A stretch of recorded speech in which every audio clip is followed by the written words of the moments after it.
It begins here, on this small and obscure tropical island. It's a strange story and unforgettable. It's a love story like none other that has ever happened. We know only where it began. No one can know how or when, or where it will end.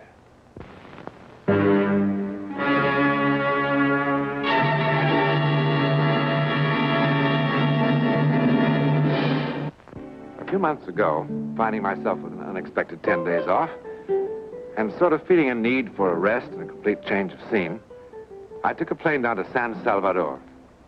From there, I short hopped to the island village of San Torrentado, where a friend of mine had assured me I would find a small, comfortable hotel on a picturesque bay.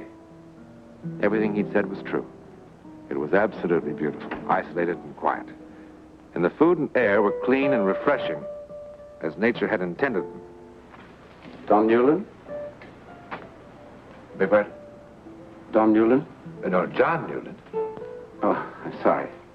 My name's Bentley. I live here, the other side of the island. Oh, sir, Mr. Bentley. Thank you. One of the guests of the hotel said that he recognized you, said that you do a television program of your own back in the States, dealing with unexplainable things. Unexplainable? Well, many of them are unexplained, but no one can be sure whether any one of them is unexplainable. I mean, they don't fit our rules of logic or fall within the scope of our scientific knowledge yet. But they have happened, apparently. That's it. This isn't logical. It doesn't make any sense at all. This thing, whatever it is, has been on my mind. Well, I guess on my conscience, to be more to the point. It began when a man by the name of Wilson, Philip Wilson, came down here from San Francisco for a vacation.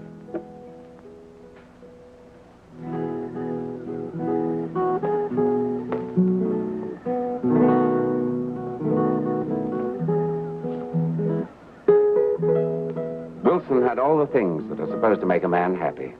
Money, success, health, good looks. But I've never seen a guy who was more disenchanted with the world.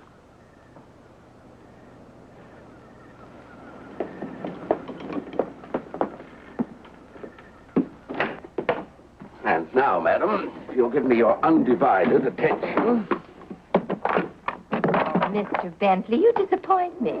Did you escape the economic pressures of a complex society only to become a peddler of native artifacts to unwary travelers? Peddler? An artist reluctantly sells the fruits of his inspiration, and you call him peddler. Did you really make all these? Yeah, why, are they any good? I'm not much of a judge, but I like this one. How much? How much do you like it?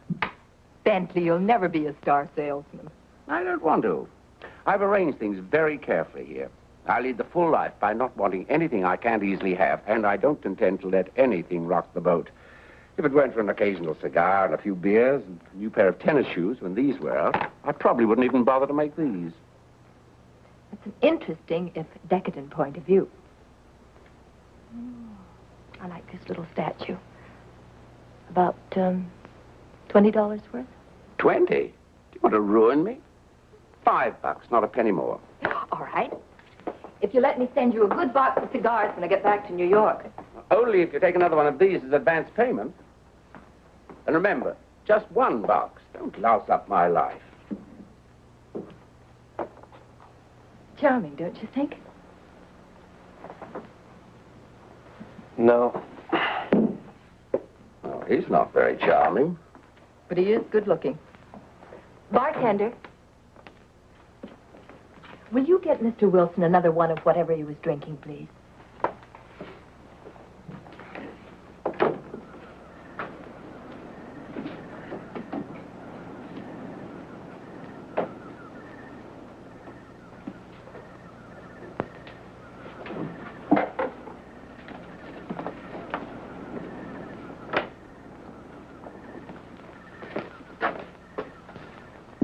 I didn't order that. The lady wanted to buy you a drink.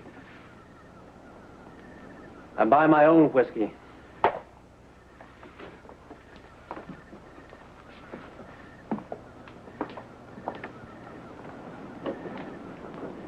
Well, that was pretty nasty.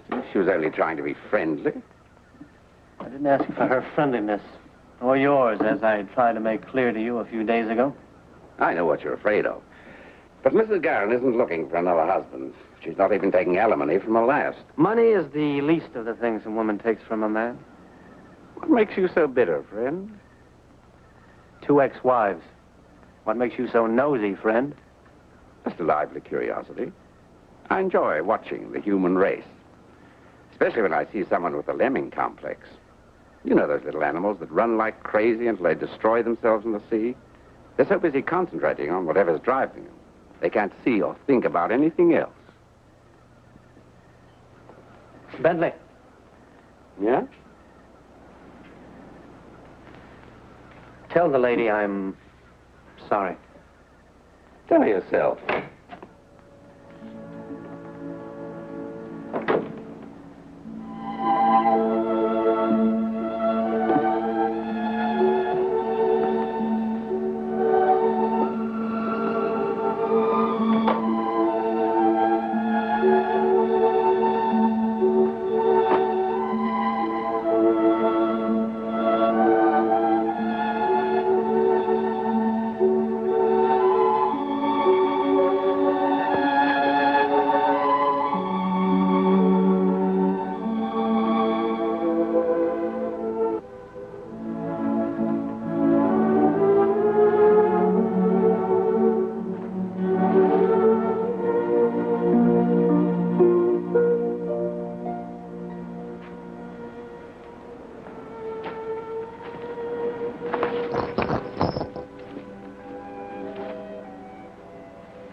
Are you real?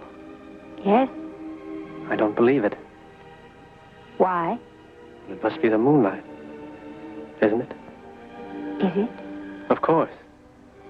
If I reach my hand out to touch you, I'll touch nothing.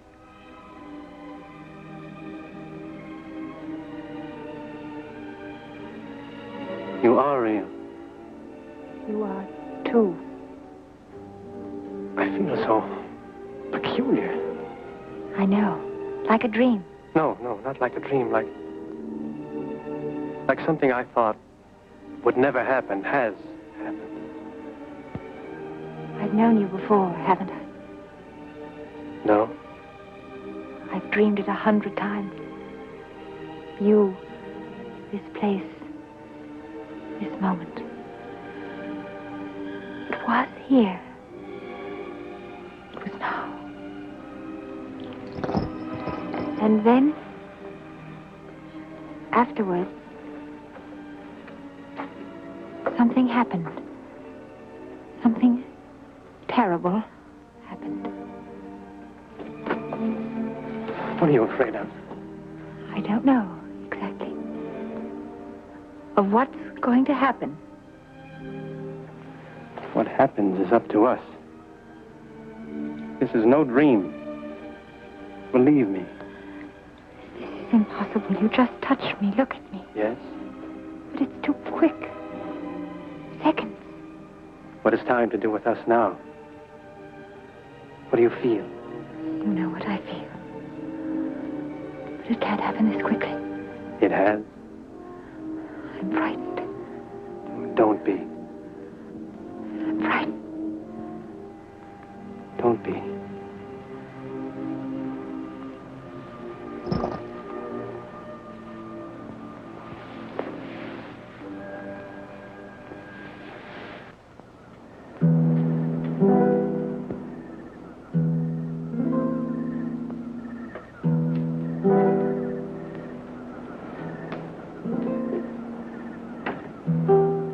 So impossible is that we both should have come here to this little hotel in this out-of-the-way place at exactly the same time.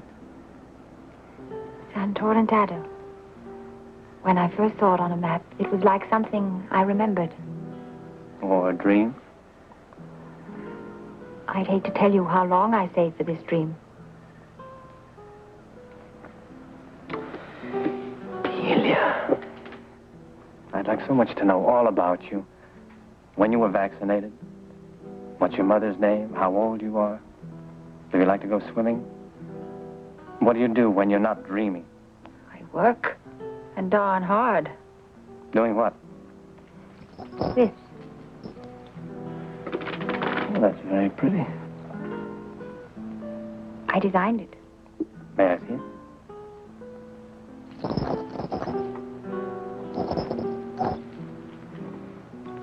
What's this? A prayer bell. They have them in Tibet. When you hear the little noise, one remembers to offer prayers and thanks to heaven.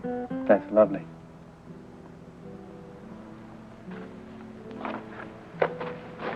Where do you live? St. Louis. What's your father's name? Henry.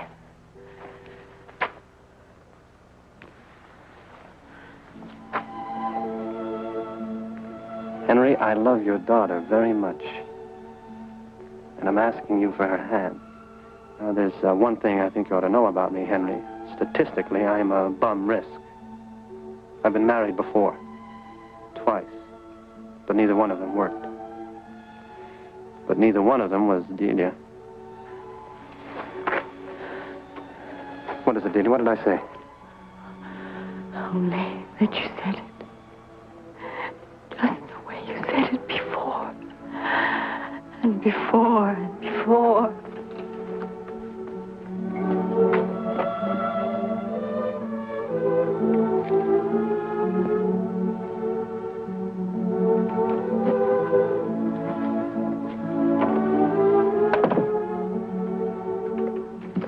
Delia.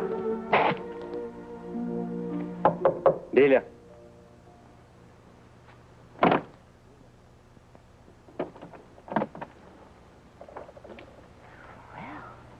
It's a little early in the morning for apologies. Come in.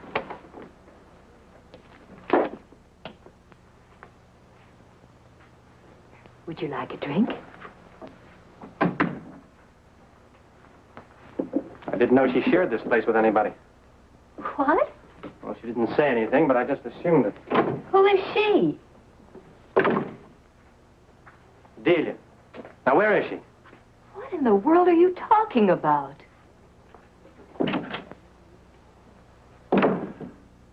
Couldn't have gone anywhere. There wasn't time.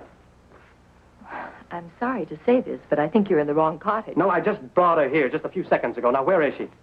My friend, if you want to get drunk, that's your business, but leave me out of it. Goodbye, Mr. Wilson.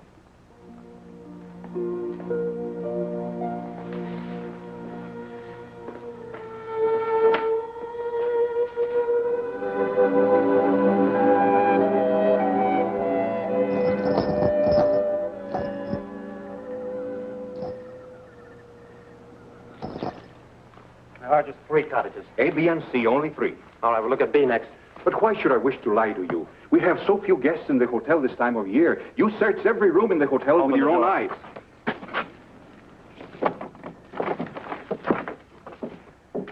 Are you satisfied, senor? No, I'm not satisfied. You're not going to disturb Mrs. Guerin again. I'm going to keep on disturbing everybody in this place until I find her. But, Senor Wilson, perhaps tomorrow morning. This is where I brought her.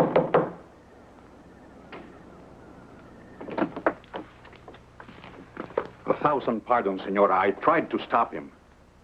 Are you going to tell me what happened to her? Is this sort of nonsense part of the regular service of the hotel? Are you going to tell me where she is? Please, Senor Wilson, believe me. There is no such young lady in the hotel. Look, I've had this cottage for a week. No one else has been here tonight or any other time. I never saw your Delia or whatever her name is. I never saw her. Well, I know someone who did. Con permiso.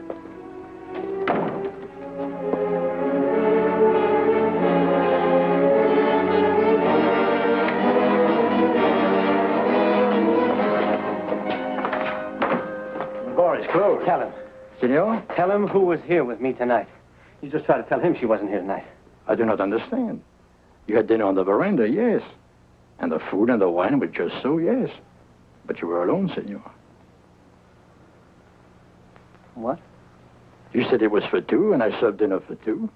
But I only charged for one. You were alone, senor. I only charged for one, senor Maduro. I only charged for one. You signed a check you did not see? I suppose you don't remember the seat today. Oh, but of course. It was left on the table. And who was wearing it? I cannot say. It was left on the table. It is all I know. Tell the truth. What? Senor! Tell the truth. Senor! What have you done with that? But Senor Wilson, If please. you've done anything to her, I'll kill you. I swear it. I'll kill you. He went to see the United States consul. He made such a fuss that they investigated. They checked all the steamship companies, with the freight lines. They checked every ship of every kind that was in these waters at that moment, with the scheduled and unscheduled airlines, the passport department in the States. But they found nothing. After all, they only knew her first name, Delia, and that she was supposed to live in St. Louis. Is that the end of the story? I only wish that it were. Well, after a few days, Wilson went to St. Louis and began searching for some trace of the girl. He checked all the jewelry manufacturers, all the designers, everything he and a detective agency had hired could think of. But no one had ever heard of such a girl. He tried to find out who made or sold bracelets like the one he had, but he didn't get anywhere. After months of searching, he came back here. What for? To wait for her, he said. He was sure she'd come back. That was 8 years ago. He gave up everything back in the States and just stayed on here week after week, month after month, waiting. And he began to drink. He hardly ever spoke to anyone.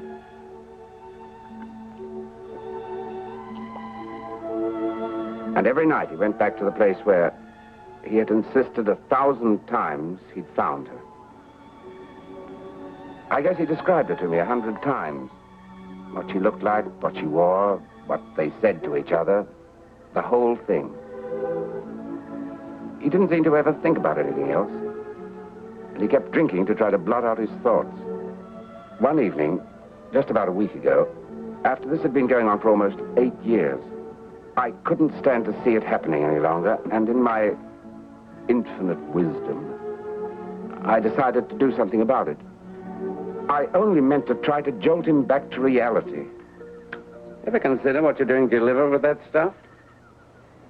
You know what you're trying to do, don't you? You're trying to kill yourself. In a nasty, messy, unattractive way, by degrees. Well, of course, you want to be the local screwball. Do you know, the natives even have a name for you? Senor Whiskey. Well, they don't mean it unpleasantly. They pity you, too. Senor Whiskey, the man that drinks all day and walks the woods all night looking for nothing. But if you want to kill yourself, at least do it in a nice, clean way, and quickly.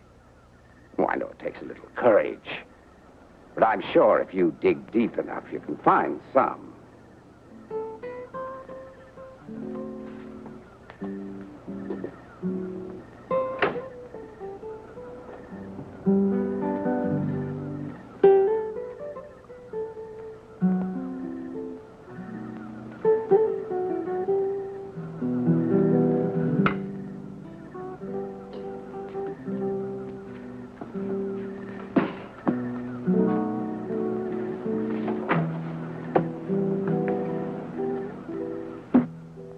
The next morning, the police found his body about 2 miles down the coast. The sailboat he'd been using had capsized about 2 miles out beyond the breakers. When they found him, this was clutched in his hand. The police listed it as accidental death. But what was he doing at 3 o'clock in the morning in a sailboat? I sent him out there. And then the next evening, as I was walking Wilson's route, as a sort of penance, thinking about what a fine specimen of humanity I am, that I can tell other people what to do with their lives.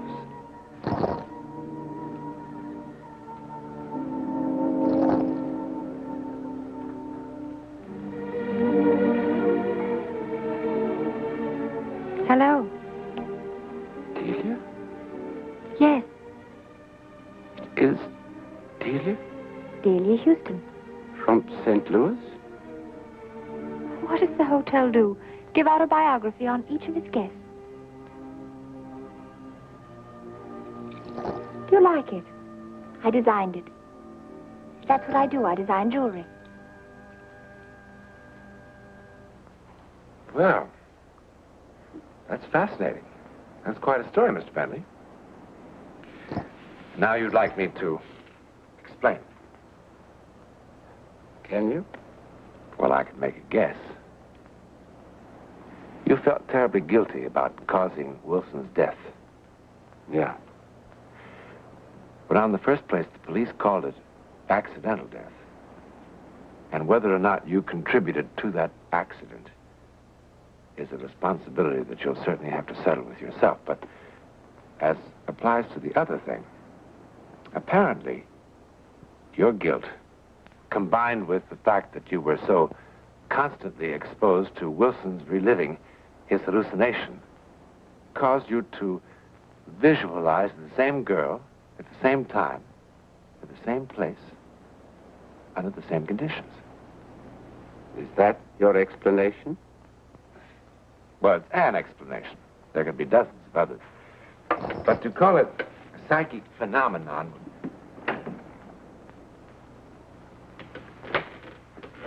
Delia? I'd like you to meet someone. This is Delia Houston, Mr. John Newland. How do you do? How do you do? Have you just arrived? Yes, just this morning. Well, perhaps I'll see you at dinner. I'd look forward to that. You'll be a welcome addition.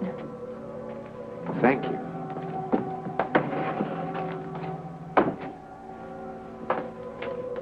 When she was younger, about 8 years ago, she told me she kept having a dream over and over again, and that she was here. You can check everything I told you. Yes, Hunter.